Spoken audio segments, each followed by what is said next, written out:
Olá pessoal, sejam bem-vindos a mais uma videoaula. Vamos continuar agora com o nosso curso de C# direcionado ao Visual Studio 2012. Na última aula, nós começamos a estudar os value types, ou seja, são recursos que nós popularmente chamamos de variáveis, e essas variáveis estão disponíveis, essas variáveis estão incluídas dentro do framework .NET, dentro da linguagem C#, é claro, para que a gente possa utilizar a fim de guardar valores para essas variáveis. Então a gente está fazendo um estudo primeiro para entender quais são os limites dessas variáveis, quais são os tipos, como eu faço para utilizar um valor inteiro, como eu faço para utilizar um valor decimal ou um ponto flutuante, como queiram. E agora a gente vai continuar com esse estudo por outros tipos que também são muito utilizados e são importantes para o nosso aprendizado, certo? Voltamos ao nosso exemplo, então. O nosso exemplo em que nós começamos o estudo. E aqui eu tenho, por exemplo, a string, que eu mostrei para vocês que ela significa, o que ela fazia, né? Que era uma system.string, que na verdade guardava um valor alfanumérico e que representa um texto. A gente tem ainda outros tipos conhecidos e muito úteis, como por exemplo o booleano, o bool, aonde eu seto para ele um valor verdadeiro ou falso, certo? Ao booleano. Depois, quando a gente trabalhar com operadores lógicos, a gente vai ver que a gente tem como utilizar essas informações desses operadores lógicos ao nosso favor, certo? O que eu quero dizer com isso? Os operadores lógicos conseguem trocar estados, por exemplo, de verdadeiro para falso e vice-versa. Eu consigo fazer uma série de truques bem legais dentro do .NET e operações bem bacanas. Bom, pensando ainda sobre esses literais, digamos assim, eu tenho ainda como declarar o char. O char nada mais é que uma abreviatura do system.char. Você veja bem que a biblioteca system, desse namespace system que eu estou mostrando aqui em cima, ela tem toda essa derivação para esse uso e tem essas abreviações, como a gente chama, para facilitar o seu uso e que isso é muito amigável para a linguagem também. Mas eu posso ter um char da seguinte forma. Eu posso utilizar o char como uma letra apenas, certo? E separado e delimitado por aspas simples. Isso aqui é um char. Por que char? Porque ele representa um caractere em Unicode. Ou seja, é uma representação bem simplificada do Unicode e ela funciona desse jeito. Quando eu vou usar string e quando eu vou usar char, bem simples, né? Aqui eu tenho mais de um caractere e eu ainda assim posso usar um caractere como string? Posso. O char ele tem utilizações bem distintas que a gente pode ver mais tarde o que elas significam, certo? Elas também, o char ele possui um nível de conversão bem diferenciado de uma string. Por exemplo, eu nunca vou conseguir converter uma string em outro tipo de dado que seja numérico. Já o char eu consigo converter porque ele representa apenas um caractere, então ele possui informações hexadecimais, ele possui um código Unicode, e isso tudo pode ser tratado. Principalmente quem trata com arquivos, quem lida com leitura de arquivos, é capaz de se esbarrar com esse tipo de dado aqui com frequência, certo? Continuando esse nosso estudo dirigido, eu vou tratar agora com vocês do enum. O enum ele é, na verdade, uma estrutura. Ele é uma estrutura de enumeração. Ele é um conjunto de valores constantes enumerados. O que eu quero dizer com isso? Eu tenho dentro do enum uma sequência de valores dentro de uma estrutura, certo? E essa sequência de valores obedece a um valor numérico que é determinado para cada um desses tipos. Como eu faço uma declaração de um enum? Eu declaro o enum com um valor dessa variável que eu quero colocar, do nome dessa estrutura, como por exemplo, acessório. Eu posso tratar esses acessórios como sapato, separar por vírgula por bolsa, cinto, carteira ou colar. Ok? tenho aqui 5 acessórios. Se eu desejar utilizar essa estrutura de enum dentro da minha estrutura de software, eu devo fazer da seguinte forma. Simplesmente, eu chamando pelo valor acessório, ponto, ele vai trazer todas as opções disponíveis como acessório. Cada uma delas contendo um valor de 0 para o primeiro item até n, que é no caso 4 aqui nosso, né? De 0 a 4. Certo? Isso aqui, na verdade, possui um valor determinado, e esse valor determinado eu posso colher ao utilizar dentro de um software. Porém, eu posso muito bem desejar que o primeiro desses meus itens aqui não receba o valor 0, receba o valor 5, por exemplo. Ele vai automaticamente colocar o valor 6, 7, 8 e 9 nos meus itens consequentes. O enum, quando ele trabalhado nesse tipo de informação, normalmente ele é usado dentro de um software quando nós temos valores fixos.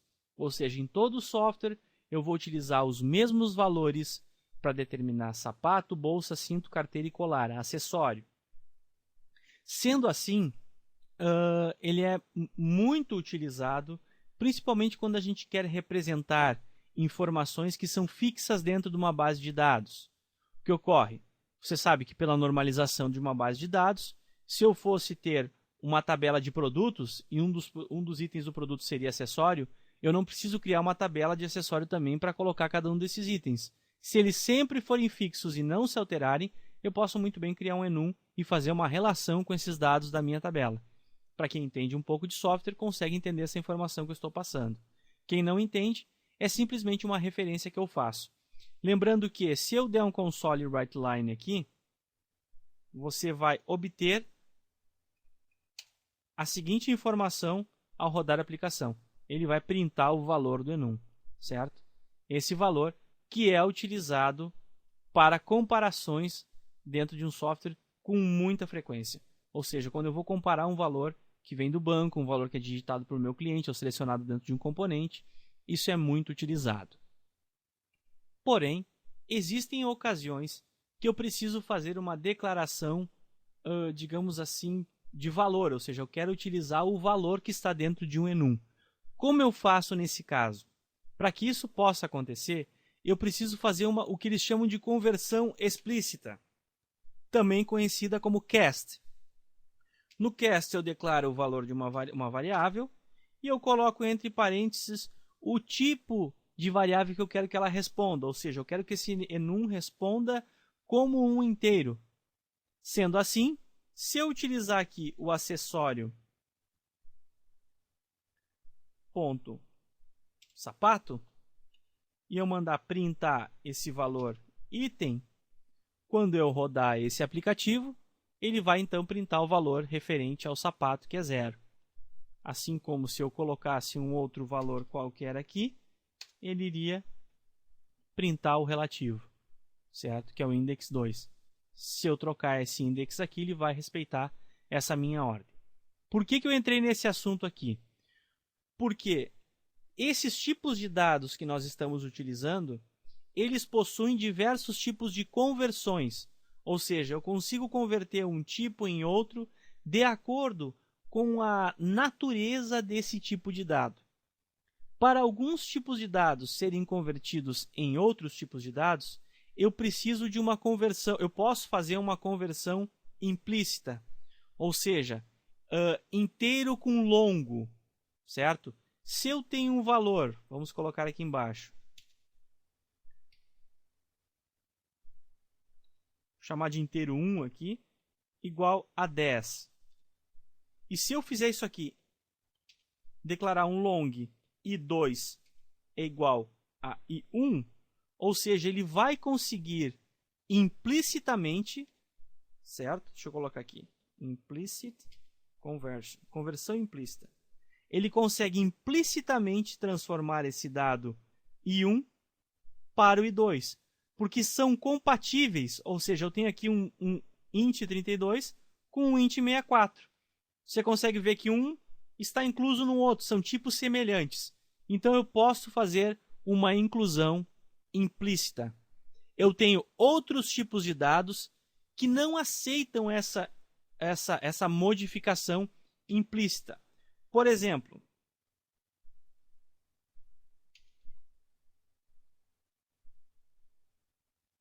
quando eu tenho aqui um double, certo? Com o valor 10.9, ok? Um double 10.9. Se eu fizer uma conversão implícita para um inteiro,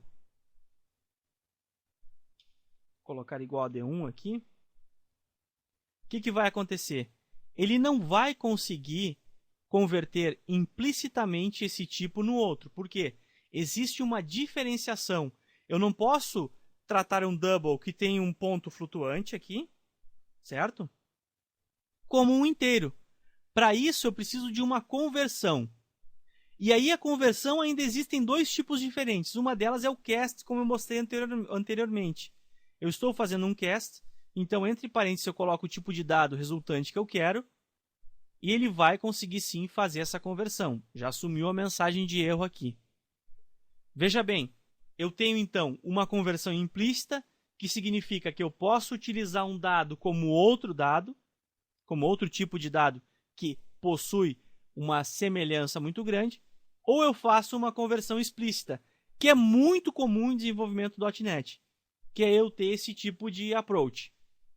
Pessoal, ainda existe um terceiro tipo de conversão, que também é explícita, só que ela funciona dentro do framework. Por exemplo, se eu digitar int.parse dentro de uma informação, ele vai tentar dar um parse, por exemplo, numa string.